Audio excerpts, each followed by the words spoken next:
Geopolitics ഒരു വലിയ മാറ്റത്തിന് സാക്ഷ്യം വഹിക്കുന്ന കാലഘട്ടത്തിലൂടെയാണ് നമ്മൾ കടന്നു പോകുന്നത്.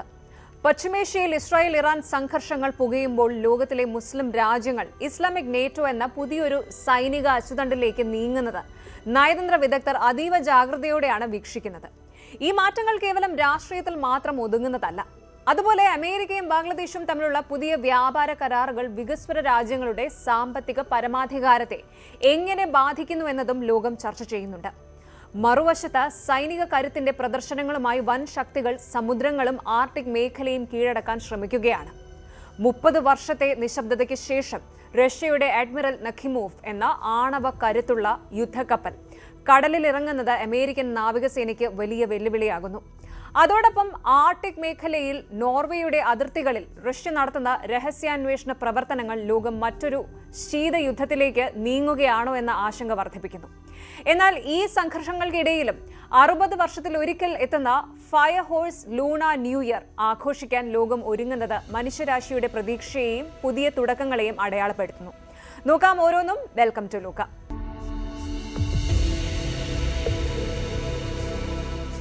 ബംഗ്ലാദേശിന്റെ സാമ്പത്തിക ഭാവിയെ തന്നെ മാറ്റിമറിക്കാൻ പോകുന്ന ഒരു മാസ് ഡീൽ ഇപ്പോൾ പുറത്തു വന്നിരിക്കുകയാണ്. ഫെബ്രുവരി 9-ന് ബംഗ്ലാദേശും അമേരിക്കയും ഒപ്പിട്ട ആ പുതിയ വ്യാപാര കരാർ കേൾക്കുമ്പോൾ വലിയ ലാഭമായി തോന്നാം. പക്ഷേ ഈ തിളക്കത്തിന് പിന്നിൽ ഒളിഞ്ഞിരിക്കുന്ന ചില ഞെട്ടിക്കുന്ന യാഥാർത്ഥ്യങ്ങളുണ്ട്. കേവലം ഒരു ബിസിനസ് ഡീൽ എന്നതിലുപരി ബംഗ്ലാദേശിന്റെ ഭാവി നിർണ്ണയിക്കുന്ന ഒരു വലിയ ഗെയിം പ്ലാൻ ആണിത്. ഇതിൽ വലിയ ലാഭമുണ്ടെന്ന് സർക്കാർ അവകാശപ്പെടുമ്പോഴും ഇതൊരു വലിയ കെണിയാണെന്ന് സാമ്പത്തിക വിദഗ്ധർ മുന്നറിയിപ്പ് നൽകുന്നു. എന്താണ് ഇതിന്റെ പിന്നിലെ കളി? വസ്ത്ര വ്യാപാര മേഖലയിൽ വലിയ ഇളവ് ലഭിക്കുമെന്ന് കരുതിയ ബംഗ്ലാദേശിന് ശരിക്കും ലഭിച്ചത് എന്താണ്? ഇതിലൂടെ ബംഗ്ലാദേശ് ഒരു സാമ്പത്തിക കടക്കെണിയിലേക്ക് നീങ്ങുകയാണോ? നോക്കാം. ഈ കരാറിനെ കുറിച്ച് പറയുന്നതിന് മുൻപ് നമുക്ക് ഇവരുടെ പഴയ ചരിത്രം ഒന്ന് നോക്കാം. 1972-ൽ നയതന്ത്ര ബന്ധം തുടങ്ങിയത് മുതൽ അമേരിക്ക ബംഗ്ലാദേശിന്റെ ഏറ്റവും വലിയ ട്രേഡിംഗ് പാർട്ണറാണ്. ബംഗ്ലാദേശിന്റെ റെഡിമെയ്ഡ് ഗാർമെന്റ്സിന് ഏറ്റവും വലിയ വിപണിയും അമേരിക്ക തന്നെ. പക്ഷേ കഴിഞ്ഞ കുറച്ചു കാലങ്ങളായി ഇവരുടെ ബന്ധം അത്ര സ്മൂത്ത് അല്ല. 2013-ലെ റാണ പ്ലാസ ദുരന്തത്തിന് ശേഷം ലേബർ റൈറ്റ്സ് ചൂണ്ടിക്കാട്ടി അമേരിക്ക ബംഗ്ലാദേശിന് നൽകിയിരുന്ന GSP ആനുകൂല്യങ്ങൾ റദ്ദാക്കിയിരുന്നു. അന്നു മുതൽ ബംഗ്ലാദേശ് ഒരു വലിയ നികുതി ഇളവിനായി ശ്രമിക്കുകയാണ്. ആ ശ്രമമാണ് ഇപ്പോൾ ഈ പുതിയ കരാറിൽ എത്തി നിൽക്കുന്നത്. ഇനി നമുക്ക് ആ ആകർഷകമായ ഓഫർ നോക്കാം. അമേരിക്കയിലേക്കുള്ള ബംഗ്ലാദേശ് ഉൽപ്പന്നങ്ങളുടെ തീരുവ 37%-ൽ നിന്ന് 19%-ആയി കുറച്ചിരിക്കുകയാണ്. കേൾക്കുമ്പോൾ നല്ലൊരു ഡിസ്കൗണ്ട് ആയി തോന്നാം. പക്ഷേ ഇവിടെയാണ് ട്വിസ്റ്റ്. ഈ 19%-നൊപ്പം നിലവിലുള്ള മറ്റു നികുതികൾ കൂടി ചേരുമ്പോൾ മൊത്തം ടാക്സ് ഏകദേശം 35.5%-ഓളം വരും. അതായത് ഇപ്പോഴും ഒരു ബംഗ്ലാദേശി ഷർട്ട് അമേരിക്കയിൽ വിൽക്കുമ്പോൾ 1/3 നികുതിയായി നൽകണം. ഇതിനെയാണോ നമ്മൾ വിജയമെന്ന് വിളിക്കേണ്ടത്? ഇനിയാണ് ഏറ്റവും വലിയ ഹൈലൈറ്റ്. വസ്ത്രങ്ങൾ കയറ്റുമതി ചെയ്യുമ്പോൾ 0 ടാക്സ് കിട്ടണമെങ്കിൽ ഒരു നിബന്ധനയുണ്ട്. ആ വസ്ത്രങ്ങൾ നിർമ്മിക്കാൻ ഉപയോഗിക്കുന്ന കോട്ടൺ, പരുത്തിയും സിന്തറ്റിക് നൂലുകളും അമേരിക്കയിൽ നിന്ന് തന്നെ വാങ്ങണം. നിലവിൽ ബംഗ്ലാദേശ് 80% അസംസ്കൃത വസ്തുക്കളും വാങ്ങുന്നത് ചൈനയിൽ നിന്നോ അല്ലെങ്കിൽ ഇന്ത്യയിൽ നിന്നോ ഒക്കെയാണ്. പെട്ടെന്ന് ഈ സപ്ലൈ ചെയിൻ മാറ്റി അമേരിക്കയെ ആശ്രയിക്കുന്നത് ബംഗ്ലാദേശിലെ വസ്ത്രനിർമ്മാണശാലകളുടെ ലാഭത്തെ എങ്ങനെ ബാധിക്കുമെന്ന് ആലോചിച്ചു നോക്കൂ. ഇതിനെ നമുക്കൊരു ഇൻഡയറക്ട് ഫോഴ്സ് ഷോപ്പിംഗ് എന്ന് വിളിക്കാം. ഇത് ബംഗ്ലാദേശിലെ വസ്ത്ര നിർമ്മാതാക്കളുടെ നിർമ്മാണ ചെലവ് വല്ലാതെ വർദ്ധിപ്പിക്കും. ഇത് മാത്രമല്ല, ഈ ഡീലിൽ ഇനിയും ഹൈലൈറ്റുകളുണ്ട്. എക്സ്പോർട്ടിൽ കിട്ടിയ ചെറിയ ഇളവിനായി ബംഗ്ലാദേശ് നൽകേണ്ടി വന്ന വില വളരെ വളരെ വലുതാണ്. അടുത്ത 15 വർഷത്തിനുള്ളിൽ $15 ബില്യൺ ഊർജ്ജ ഉൽപ്പന്നങ്ങൾ, എനർജി പ്രോഡക്ട്സ് അമേരിക്കയിൽ നിന്ന് വാങ്ങണം. കൂടാതെ $3.5 ബില്യൺ ചോളം, ഗോതമ്പ്, സോയ തുടങ്ങിയ കൃഷി ഉൽപ്പന്നങ്ങളും 14 ബോയിംഗ് വിമാനങ്ങളും. ഇതുകൂടാതെ 4500-ഓളം അമേരിക്കൻ ഉൽപ്പന്നങ്ങൾക്ക് ബംഗ്ലാദേശ് ഇറക്കുമതി നികുതി ഒഴിവാക്കി കൊടുക്കണം. ഒന്ന് ആലോചിച്ചു നോക്കൂ. ഫോറിൻ കറൻസി ക്രൈസിസ് നേരിടുന്ന ബംഗ്ലാദേശിന് ഇത്രയും വലിയ തുക അമേരിക്കയിലേക്ക് നൽകാൻ സാധിക്കുമോ? ഇത് രാജ്യത്തിന്റെ വിദേശ നാണ്യ ശേഖരത്തെ സാരമായി ബാധിക്കില്ലേ? ചുരുക്കത്തിൽ അമേരിക്കയിൽ നിന്ന് വലിയ ലാഭത്തിൽ സാധനങ്ങൾ ബംഗ്ലാദേശിലേക്ക് ഒഴുകും. പക്ഷെ ബംഗ്ലാദേശിലെ പാവം കർഷകരും ചെറുകിട വ്യവസായികളും എന്തു ചെയ്യും? അവർക്ക് ഈ കുറഞ്ഞ വിലയിലുള്ള അമേരിക്കൻ ഉൽപ്പന്നങ്ങളോട് മത്സരിക്കാൻ പറ്റും. ഇനി മറ്റൊരു വശം, ബംഗ്ലാദേശിന്റെ 80% റോ മെറ്റീരിയൽസും വരുന്നത് ചൈനയിൽ നിന്നാണ്. ഈ പുതിയ കരാർ ചൈനയുമായുള്ള ബംഗ്ലാദേശിന്റെ ബന്ധത്തെ ഉലയ്ക്കും.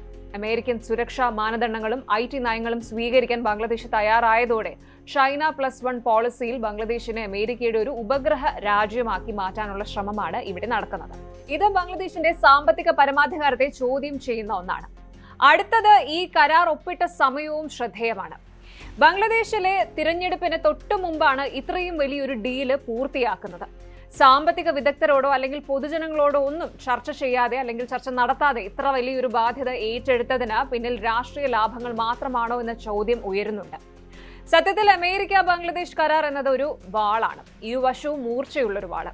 ഒരു വശത്ത് പുതിയ വിപണികൾ തുറക്കപ്പെടുമെന്ന് പ്രതീക്ഷിക്കുമ്പോഴും മറുവശത്ത് രാജ്യത്തിന്റെ സാമ്പത്തിക സ്വയംഭരണാധികാരം പണയപ്പെടുത്തുകയാണോ എന്ന വലിയ ആശങ്ക ബാക്കിയുണ്ട്.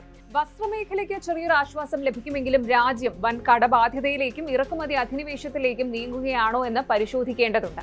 അമേരിക്കൻ പരുത്തി ഉപയോഗിച്ചാൽ മാത്രം ടാക്സ് കുറയ്ക്കുന്ന ഇത്തരം നിബന്ധനകൾ ബംഗ്ലാദേശിനെ അമേരിക്കയുടെ ഒരു മാർക്കറ്റ് മാത്രമാക്കി മാറ്റുമോ എന്ന് കാത്തിരുന്ന് കാണണം. തിരഞ്ഞെടുപ്പിന് തൊട്ടുമുമ്പ് ഇത്ര തിരക്കിട്ട് ഈ ഡീൽ ഒപ്പിട്ട സർക്കാരിന്റെ നീക്കം വലിയ രാഷ്ട്രീയ വിവാദങ്ങൾക്കും വഴി തുറക്കുമെന്ന് ഉറപ്പാണ്. അമേരിക്കയിൽ നിന്ന് പരുത്തിയും ഊർജവും വാങ്ങാനുള്ള ഈ ഒരു നിർബന്ധിത കരാർ വരും തലമുറയുടെ മേൽ വലിയൊരു കടബാധ്യത അടിച്ചേൽപ്പിക്കുമോ അതോ വൻ ശക്തികളുടെ ഈ ഒരു വ്യാപാര യുദ്ധത്തിൽ ബംഗ്ലാദേശ് ഒരു കരുവായി മാത്രം മാറും? കാലം ഇതിന് മറുപടി നൽകും. പക്ഷെ ഒരു കാര്യം ഉറപ്പാണ്, തിളങ്ങുന്ന വാഗ്ദാനങ്ങൾക്കും അപ്പുറം ഈ കരാറിലെ ടേംസ് ആൻഡ് കണ്ടീഷൻസ്, അതായത് ആ ചെറിയ അക്ഷരങ്ങളിലെ നിബന്ധനകൾ കൃത്യമായി പഠിച്ചില്ല എങ്കിൽ ബംഗ്ലാദേശിന്റെ സാമ്പത്തിക പരമാധികാരം ഒരു ചോദ്യചിഹ്നമായി മാറും.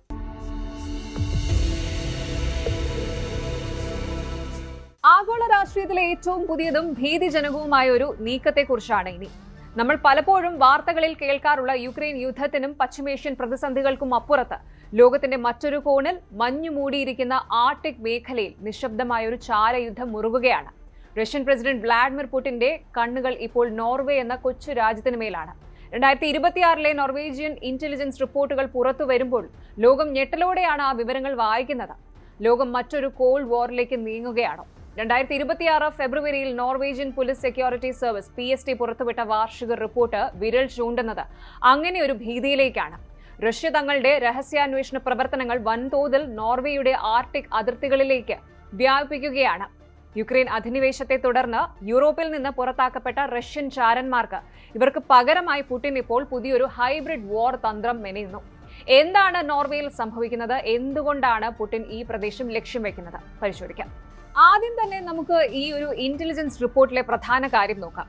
യൂറോപ്പിലെ നയതന്ത്ര കാര്യാലയങ്ങളിൽ നിന്ന് റഷ്യൻ പ്രതിനിധികൾ വ്യാപകമായി പുറത്താക്കപ്പെട്ടതോടെ റഷ്യയ്ക്ക് ഒരു വലിയ ഇൻഫർമേഷൻ ഗ്യാപ്പ് ഉണ്ടായിട്ടുണ്ട്. ഇത് നികത്താൻ അവർ ഇപ്പോൾ ഉപയോഗിക്കുന്നത് സിവിലിയൻ വെസൽസ്, അതായത് സാധാരണ സിവിലിയൻ കപ്പലുകളെയാണ്. നോർവേയുടെ തീരപ്രദേശങ്ങളിലൂടെയും സമുദ്രാന്തര ഭാഗങ്ങളിലൂടെയും സഞ്ചരിക്കുന്ന ഈ റഷ്യൻ കപ്പലുകൾ വെറും ഒരു യാത്രയ്ക്കല്ല അവിടെ എത്തുന്നത്. നോർവേയുടെ നിർണായകമായ അടിസ്ഥാന സൗകര്യങ്ങൾ മാപ്പ് ചെയ്യുകയാണ് ഇവരുടെ ലക്ഷ്യം. ഭാവിയിൽ ഒരു യുദ്ധമുണ്ടായാൽ എവിടെയൊക്കെ അട്ടിമറി നടത്തണമെന്ന കൃത്യമായ പ്ലാൻ അവർ ഇപ്പോൾ തന്നെ തയ്യാറാക്കുന്നു. എന്തുകൊണ്ടാണ് നോർവേ റഷ്യയ്ക്ക് ഇത്ര തന്ത്രപ്രധാനമാകുന്നത്? Nuclear strike capability. റഷ്യയുടെ ആണവ പ്രഹരശേഷിയുടെ 2/3 ഭാഗവും സ്ഥിതി ചെയ്യുന്നത് കോല പെൻസിലയിലാണ്. ഇതിന്റെ തൊട്ടടുത്ത അയൽവാസിയാണ് നോർവേ എന്ന് പറയുന്നത്. നോർവേയിലെ നിരീക്ഷണ സംവിധാനങ്ങളാണ് റഷ്യൻ സൈനിക നീക്കങ്ങളെക്കുറിച്ച് നേറ്റോയ്ക്ക് കൃത്യമായ വിവരങ്ങൾ നൽകുന്നത്. ചുരുക്കത്തിൽ നേറ്റോയുടെ കണ്ണും കാതുമാണ് നോർവേ എന്ന് പറയുന്നത്. അതുകൊണ്ട് തന്നെ നോർവേയുടെ ആ ഒരു കാഴ്ചശക്തി നഷ്ടപ്പെടുത്തേണ്ടത് റഷ്യയുടെ നിലനിൽപ്പിന്റെ ആവശ്യമാണ്. വെറും ചാരപ്പണി മാത്രമല്ല, അട്ടിമറി പ്രവർത്തനങ്ങളും പുടിന്റെ ലക്ഷ്യത്തിലുണ്ട്. 2025 നോർവേയിലെ ഒരു ഹൈഡ്രോ ഇലക്ട്രിക് ഡാമിന് നേരെ നടന്ന സൈബർ ആക്രമണം ഇതിന്റെ സൂചനയായിരുന്നു. നോർവേ നൽകുന്ന ഗ്യാസ് പൈപ്പ് ലൈനുകൾ, ഇന്റർനെറ്റ് കേബിളുകൾ, വൈദ്യുതി നിലയങ്ങൾ എന്നിവയെല്ലാം ഇപ്പോൾ റഷ്യൻ ഹാക്കർമാരുടെ നിരീക്ഷണത്തിലാണ്. ഇതിനെ പ്രതിരോധിക്കാൻ നേറ്റോ ആർട്ടിക് സെൻട്രി എന്ന പേരിൽ പുതിയൊരു നിരീക്ഷണ സംവിധാനം തന്നെ തുടങ്ങാൻ പോവുകയാണ്. റിപ്പോർട്ടിലെ ഏറ്റവും ഞെട്ടിക്കുന്ന ഭാഗം ഇതാണ്: റിഫ്യൂജീസ് ആസ് സ്പൈസ്, അതായത് നോർവേയിൽ അഭയം പ്രാപിച്ച യുക്രൈനിയൻ അഭയാർത്ഥികളെ റഷ്യൻ ഏജൻസികൾ സമ്മർദ്ദത്തിലാക്കുന്നു. അവരുടെ നാട്ടിലുള്ള ബന്ധുക്കളെയോ അല്ലെങ്കിൽ സ്വത്തുക്കളെയോ ഒക്കെ ഉപയോഗിച്ച് അവരെ ബ്ലാക്ക്മെയിൽ ചെയ്ത് വിവരങ്ങൾ ചോർത്താനാണ് റഷ്യയുടെ ശ്രമം. ഇത് നോർവേയിലെ ആഭ്യന്തര സുരക്ഷാ രംഗത്ത് വലിയൊരു തലവേദനയാണ് സൃഷ്ടിച്ചിരിക്കുന്നത്. ഇത് കേവലം നോർവേയുടെ മാത്രം പ്രശ്നമല്ല എന്നുള്ളതാണ് കാര്യം. ആർട്ടിക് മേഖലയിലെ ഈ ബലപരീക്ഷണം എന്ന് പറയുന്നത് ലോകത്തിന്റെ മൊത്തം സുരക്ഷയെ ബാധിക്കുന്ന ഒന്നാണ്. റഷ്യയുടെ ഈ ചാരയുദ്ധം 2026 കൂടുതൽ പ്രകോപനങ്ങളിലേക്ക് മാറുമോ എന്ന് ലോകം ഉറ്റുനോക്കുകയാണ്. PST മേധാവി ബിയാറ്റെ ഗാംഗസ് പറഞ്ഞതുപോലെ 2ാം ലോക മഹായുദ്ധത്തിന് ശേഷം നോർവേ നേരിടുന്ന ഏറ്റവും വലിയ സുരക്ഷാ പ്രതിസന്ധിയാണിത്. ഈ ഇന്റലിജൻസ് റിപ്പോർട്ട് വെളിച്ചത്ത് കൊണ്ടുവരുന്നത് വളരെ അപകടകരമായ ഒരു യാഥാർത്ഥ്യമാണ്. നമ്മൾ കാണുന്ന ശാന്തമായ മഞ്ഞുപാളികൾക്ക് താഴെ ആധുനിക ലോകം ഇന്നുവരെ കണ്ടിട്ടില്ലാത്ത, കേട്ടിട്ടില്ലാത്ത തരത്തിലുള്ള ഒരു ഹൈബ്രിഡ് യുദ്ധം പുരോഗമിക്കുകയാണ്. റഷ്യയുടെ ഈ നീക്കം വെറും ഒരു ചാരപ്പണിയല്ല, മറിച്ച് നേറ്റോയുടെ പ്രതിരോധ കവചത്തിലെ ഏറ്റവും തന്ത്രപ്രധാനമായ ഒരു കണ്ണി അറുത്ത് മാറ്റാനുള്ള ശ്രമമാണ്. സാധാരണ കപ്പലുകളെയും നിസ്സഹായരായ അഭയാർത്ഥികളെയും ആയുധമാക്കുന്നതിലൂടെ മോസ്കോ ഒരു പുതിയ കീഴ്വഴക്കമാണ് സൃഷ്ടിക്കുന്നത്. നോർവേയിലെ ജലവൈദ്യുത നിലയങ്ങളും സമുദ്രത്തിനടിയിലെ കേബിളുകളും തകരാറിലായാൽ അത് ആ രാജ്യത്തെ മാത്രമല്ല, മൊത്തം യൂറോപ്പിന്റെ തന്നെ താളം തെറ്റിക്കും. വാഷിംഗ്ടണും ബ്രസൽസും ഈ ഭീഷണിയെ എത്രത്തോളം ഗൗരവത്തോടെ കാണുന്നു എന്നതിനെ ആശ്രയിച്ചിരിക്കും ആർട്ടിക്കിന്റെ ഭാവി. മഞ്ഞുരുകുന്നത് ആഗോളതാപനം കൊണ്ട് മാത്രമല്ല, ഈ ശീതസമരം വീണ്ടും ചൂടുപിടിക്കുന്നത് കൊണ്ട് കൂടിയാണെന്ന് നമ്മൾ തിരിച്ചറിയേണ്ടിയിരിക്കുന്നു.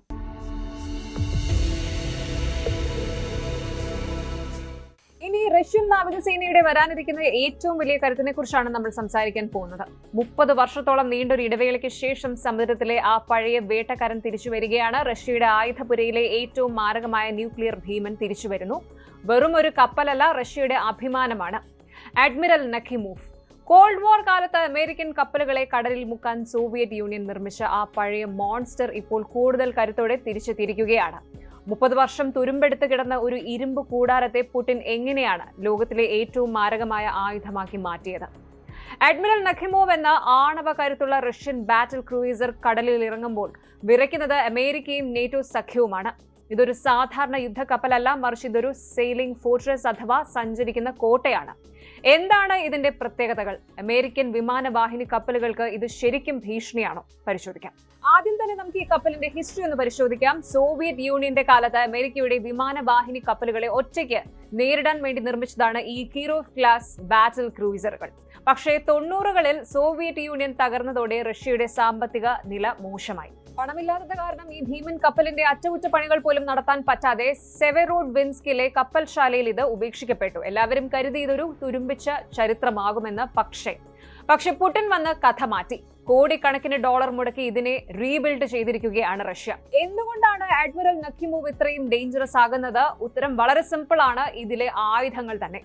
ഇതിലിപ്പോൾ ഘടിപ്പിച്ചിരിക്കുന്നത് ലോകത്തെ ഞെട്ടിച്ച സിർക്കോൺ ഹൈപ്പർസോണിക് മിസൈലുകളാണ്. ശബ്ദത്തേക്കാൾ 9 മടങ്ങ് വേഗതയിൽ സഞ്ചരിക്കുന്ന ഈ മിസൈലുകളെ തടുക്കാൻ നിലവിൽ ലോകത്തെ ഒരു ഡിഫൻസ് സിസ്റ്റത്തിനും കഴിയില്ല. കൂടാതെ കാലിബർ ക്രൂയിസ് മിസൈലുകളും വൻതോതിലുള്ള സർഫസ് ടു എയർ മിസൈലുകളും ഇതിലുണ്ട്.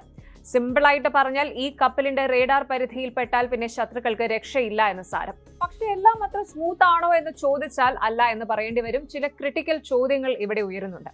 യുക്രൈൻ യുദ്ധത്തിൽ റഷ്യയുടെ ഏറ്റവും വലിയ കപ്പലായ മോസ്ക്വ തകർന്നത് നമ്മൾ കണ്ടതാണ്. വെറും ചെറിയ മിസൈലുകൾ ഉപയോഗിച്ച് വലിയ കപ്പലുകളെ തകർക്കാൻ കഴിയുന്ന ഈ ഒരു കാലത്ത് ഇത്രയും പണം മുടക്കി ഒരു കൂറ്റൻ കപ്പലിനെ ആശ്രയിക്കുന്നത് ബുദ്ധിശൂന്യമാണെന്നാണ് ഒരു വിഭാഗം വിദഗ്ധർ പറയുന്നത്.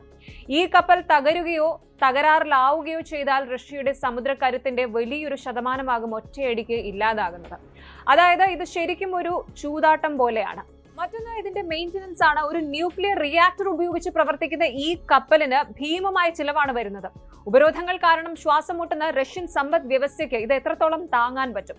എങ്കിലും തങ്ങൾ ഇപ്പോഴും ഒരു സൂപ്പർ പവർ ആണെന്ന് ലോകത്തിന് കാണിച്ചു കൊടുക്കാൻ പുടിന് ഇത്തരം പ്രതീകങ്ങൾ അത്യാവശ്യമാണ്. ആർട്ടിക് മേഖലയിലെ ആധിപത്യം ഉറപ്പിക്കാൻ നഖിമോവ് ഒരു പ്രധാന പങ്ക് വഹിക്കുമെന്ന് ഉറപ്പാണ്. ചുരുക്കത്തിൽ അഡ്മിറൽ നഖിമോവ് വെറും ഒരു യുദ്ധക്കപ്പലല്ല, അത് റഷ്യയുടെ പോയകാല പ്രതാപത്തിന്റെ തിരിച്ചുവരവും വരാനിരിക്കുന്ന പുതിയ ലോകക്രമത്തിന്റെ സൂചനയുമാണ്. സമുദ്രത്തിലെ ഈ ഭീമൻ വരും വർഷങ്ങളിൽ ആഗോള രാഷ്ട്രീയത്തെ എങ്ങനെ മാറ്റിമറിക്കുമെന്ന് നമുക്ക് കണ്ടറിയണം.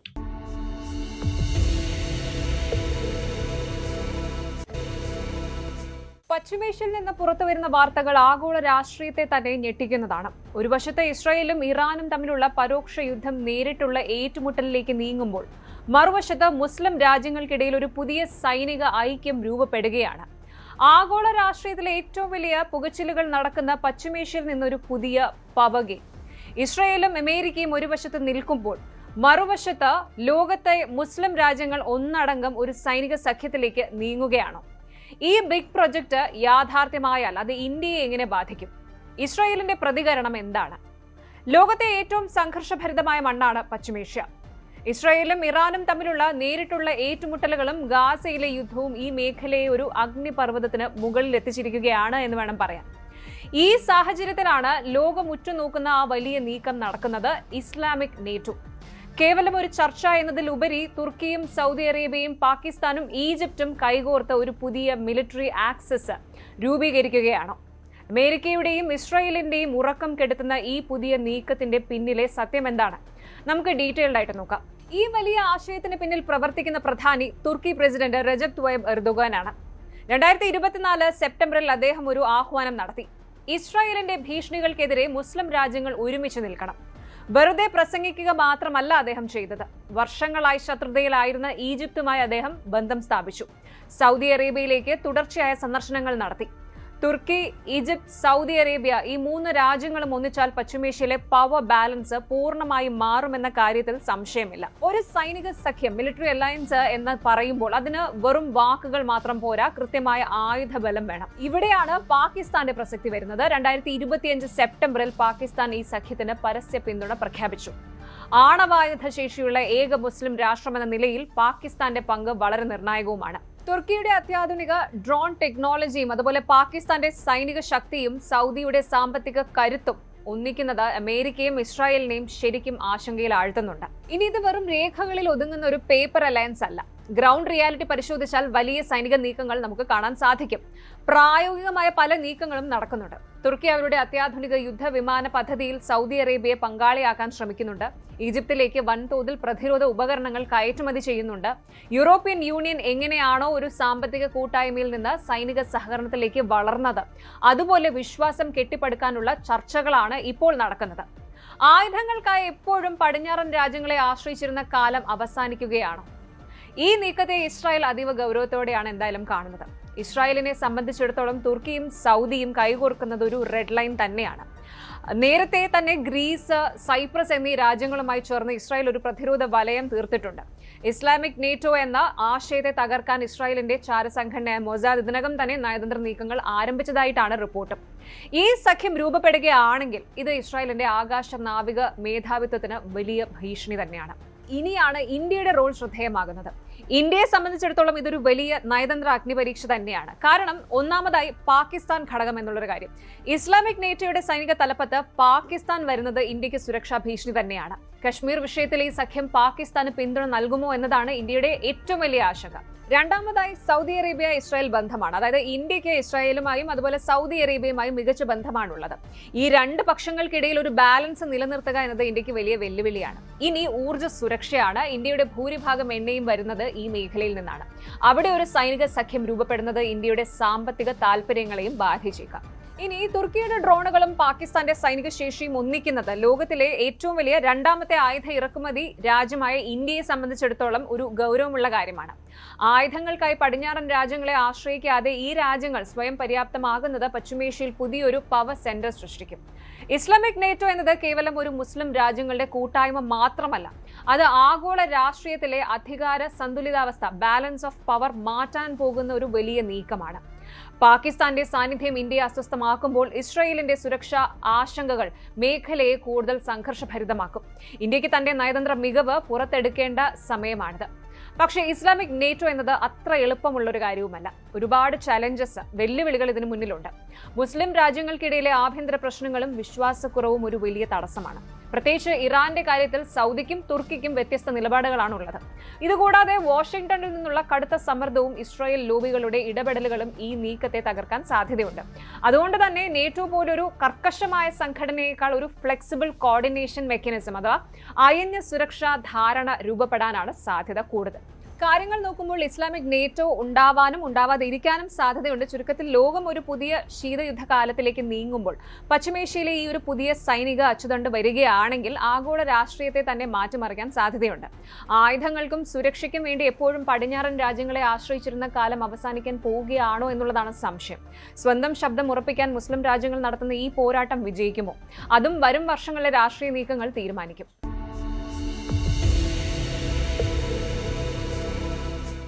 അടുത്തതായി ലോകമെമ്പാടുമുള്ള ദശലക്ഷക്കണക്കിന് ആളുകൾ ആഘോഷിക്കുന്ന ഒരു വലിയ വിശേഷത്തെക്കുറിച്ചാണ് നമ്മൾ ലോകയിൽ ഇനി കാണാൻ പോകുന്നത്.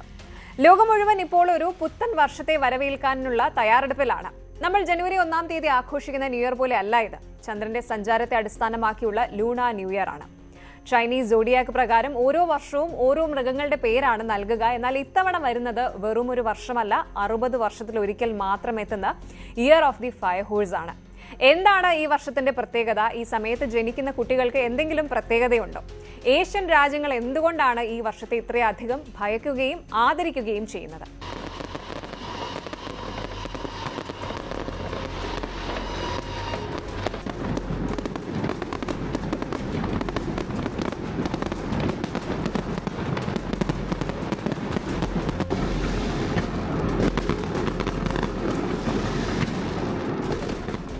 ആദ്യം തന്നെ എന്താണ് ഈ ലൂണ ന്യൂ ഇയർ എന്ന് ലളിതമായി പറയാം. നമ്മൾ സാധാരണ ഉപയോഗിക്കുന്ന ഗ്രിഗോറിയൻ കലണ്ടറിന് പകരം ചന്ദ്രന്റെ കലണ്ടർ ലൂണ കലണ്ടർ പിന്തുടരുന്നവർ ആഘോഷിക്കുന്ന പുതുവർഷമാണിത്. ചൈന, വിയറ്റ്നാം, കൊറിയ തുടങ്ങിയ രാജ്യങ്ങളിൽ ഇത് വലിയൊരു ഫെസ്റ്റിവലാണ്. ഓരോ വർഷവും 12 മൃഗങ്ങളിൽ ഒന്നിന്റെ പേരിൽ അറിയപ്പെടും. എലി, കാള, പുലി അങ്ങനെ പോകുന്ന ആ ലിസ്റ്റിൽ ഇത്തവണത്തെ താരം കുതിരയാണ്, അഥവാ ഹോഴ്സ്. ഇവിടെയാണ് ശരിക്കുള്ള ട്വിസ്റ്റ് വരുന്നത്. ചൈനീസ് ജ്യോതിഷം അനുസരിച്ച് 12 മൃഗങ്ങൾ മാത്രമല്ല 5 എലമെന്റുകളുമുണ്ട്: metal, water, wood, fire, earth. കുതിരയും ഫയർ എലമെന്റും ഒന്നിച്ചു വരുന്നത് 60 വർഷത്തിൽ ഒരിക്കൽ മാത്രമാണ്. അവസാനമായി ഇത് വന്നത് 1966-ലാണ്. ഇപ്പോൾ 2026-ൽ വീണ്ടും ആ ഫയർ ഹോഴ്സ് വർഷം എത്തുകയാണ്. എന്താണ് ഇതിന്റെ പ്രത്യേകത? കുതിര തന്നെ വളരെ എനർജറ്റിക് ആയിട്ടുള്ള ഒരു ജീവിയാണ്. അതിനൊപ്പം തീ, ഫയർ കൂടി ചേരുമ്പോൾ ആ എനർജി ഡബിൾ ആകും. ഈ വർഷം ജനിക്കുന്നവർ വളരെ ക്രിയേറ്റീവ് ആയിരിക്കും, സ്വതന്ത്രമായി ചിന്തിക്കുന്നവരായിരിക്കും എന്നാണ് വിശ്വാസം. ദേ ആർ ബോൺ ലീഡേഴ്സ് എന്ന് വേണമെങ്കിൽ പറയാം. പക്ഷെ ഇതിനൊരു മറുവശമുണ്ട്. പഴയ കാലത്ത് ചൈനയിലും ജപ്പാനിലും ഒരു വിശ്വാസമുണ്ടായിരുന്നു. ഫയർ ഹോഴ്സ് വർഷത്തിൽ ജനിക്കുന്ന പെൺകുട്ടികൾ അല്പം തന്റേടം കൂടിയവരായിരിക്കും, അത് കുടുംബത്തിന് ദോഷം ചെയ്യുമെന്നൊക്കെ. ഇതൊക്കെ വെറും സൂപ്പർസ്റ്റിഷൻസ്, അതായത് അന്ധവിശ്വാസങ്ങളാണെങ്കിലും ഇതിന്റെ പ്രത്യാഘാതം വലുതാണ്. 1966-ൽ ജപ്പാനിലും ചൈനയിലും ജനനനിരക്ക് വല്ലാതെ കുറഞ്ഞിട്ടുണ്ടായിരുന്നു. ആളുകൾ ഈ വർഷം കുഞ്ഞുങ്ങൾ ജനിക്കുന്നത് ഒഴിവാക്കാൻ ശ്രമിച്ചു. എന്നാൽ ആധുനിക കാലത്ത് ഈ ചിന്താഗതി മാറുകയാണ്. ഇന്നത്തെ ജനറേഷൻ ഇതിനെ ഒരു പോസിറ്റീവ് എനർജി ആയിട്ടാണ് കാണുന്നത്. ലൂണ ന്യൂ ഇയർ എന്ന് പറയുന്നത് കേവലം ഒരു ആഘോഷം മാത്രമല്ല, അതൊരു വലിയ ഇക്കണോമിക് ഇവന്റ് കൂടിയാവുകയാണിപ്പോൾ. ലക്ഷക്കണക്കിന് ആളുകൾ ചൈനയുടെ വിവിധ ഭാഗങ്ങളിൽ നിന്നും ലോകത്തിന്റെ പല കോണുകളിൽ നിന്നും തങ്ങളുടെ നാട്ടിലേക്ക് യാത്ര ചെയ്യുന്നു. ഷോപ്പിംഗ്, ഗിഫ്റ്റുകൾ, വിരുന്ന്, അങ്ങനെ വിപണിയിൽ കോടിക്കണക്കിന് ഡോളറിന്റെ ബിസിനസ് ഈ ദിവസങ്ങളിൽ നടക്കുന്നു. നിഗൂഢതകളും ആഘോഷങ്ങളും നിറഞ്ഞ ഒരു ഫയർ ഹോഴ്സ് വർഷത്തിനാണ് തുടക്കമായിരിക്കുന്നത്. അന്ധവിശ്വാസങ്ങൾ മാറ്റിവെച്ചാൽ പുതിയൊരു ഊർജ്ജത്തോടെ മുന്നേറാൻ പ്രേരിപ്പിക്കുന്ന ഒരു വർഷമാണിത്. കുതിരയുടെ വേഗതയും തീയുടെ പ്രഭയും നിങ്ങളുടെ ജീവിതത്തിലും ഉണ്ടാകട്ടെ എന്ന് ആശംസിക്കുന്നു.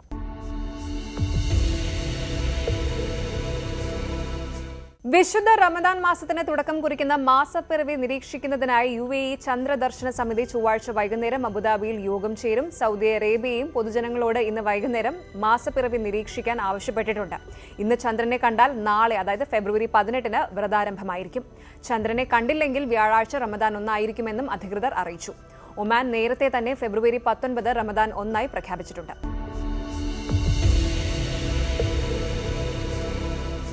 റമദാൻ മാസത്തെ വരവേൽക്കാൻ മക്കയിലെ മസ്ജിദുൽ ഹമറും മദീനയിലെ മസ്ജിദുൻ നബവിയും പൂർണ്ണമായി സജ്ജമായി. തീർത്ഥാടകരുടെ തിരക്ക് പരിഗണിച്ച് ഡിജിറ്റൽ സംവിധാനങ്ങളിലൂടെയുള്ള ഇഫ്താർ വിതരണവും സുരക്ഷാ ക്രമീകരണങ്ങളും വിപുലീകരിച്ചതായി സൗദി മതകാര്യ വകുപ്പ് അറിയിച്ചു.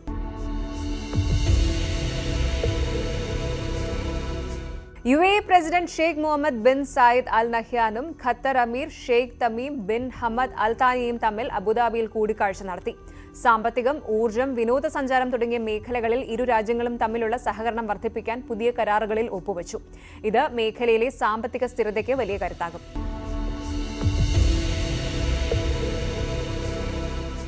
ദുബായ് വിപണിയിൽ സ്വർണ്ണവിലയിൽ ഇന്ന് കുറവ് രേഖപ്പെടുത്തി. 22 ക്യാരറ്റ് സ്വർണ്ണത്തിന് ഗ്രാമിന് ഏകദേശം 557.50 ദിർഹം എന്ന നിരക്കിലാണ് വ്യാപാരം നടക്കുന്നത്. കഴിഞ്ഞ ദിവസങ്ങളിലെ വർധനവിന് ശേഷമുള്ള ഈ ഇടിവ് റമദാൻ പർച്ചേസിനായി ഒരുങ്ങുന്ന പ്രവാസികൾക്ക് ആശ്വാസകരമാണ്.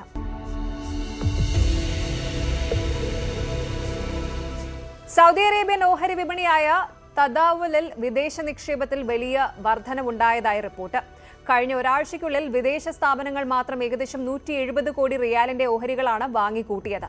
സൗദി സമ്പദ് വ്യവസ്ഥയിലുള്ള ആഗോള വിശ്വാസത്തിന്റെ പ്രതിഫലനമാണിതെന്ന് സാമ്പത്തിക വിദഗ്ധർ വിലയിരുത്തുന്നു.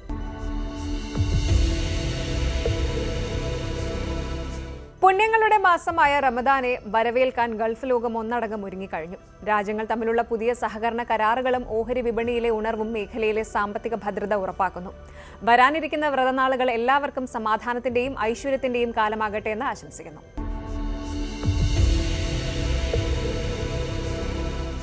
ലോകരാഷ്ട്രീയത്തിലെ ഈ സംഘർഷങ്ങളും യുദ്ധസമാനമായ നീക്കങ്ങളും കാണുമ്പോൾ നമുക്കൊരു പക്ഷേ ആശങ്ക തോന്നിയേക്കാം. പക്ഷേ ചരിത്രം പരിശോധിച്ചാൽ പ്രതിസന്ധികൾക്കിടയിൽ നിന്നുമാണ് വലിയ മാറ്റങ്ങളും ഐക്യവും രൂപപ്പെട്ടിട്ടുള്ളത് എന്ന് നമുക്ക് കാണാൻ സാധിക്കും. രാജ്യങ്ങൾ തമ്മിലുള്ള പുതിയ സഖ്യങ്ങളും സാങ്കേതിക മുന്നേറ്റങ്ങളും ലോക സമാധാനത്തിനായുള്ള ചർച്ചകൾക്ക് പുതിയ വഴി തുറക്കുമെന്ന് നമുക്ക് പ്രത്യാശിക്കാം. ലൂണ ന്യൂ ഇയറിൽ വിശ്വസിക്കപ്പെടുന്ന ഫയർ ഹോഴ്സിന്റെ ആ എനർജി തടസ്സങ്ങളെ മറികടക്കാനുള്ള കരുത്തായി നമ്മുടെ മുന്നോട്ടുള്ള യാത്രയിൽ ഉണ്ടാകട്ടെ. സങ്കീർണമായ ഈ ആഗോള രാഷ്ട്രീയ സാഹചര്യങ്ങളിലും വിവേകപൂർണമായ തീരുമാനങ്ങൾ എടുക്കാൻ ലോകരാജ്യങ്ങൾക്ക് സാധിക്കട്ടെ എന്ന് നമുക്ക് ആശംസിക്കാം. Good night.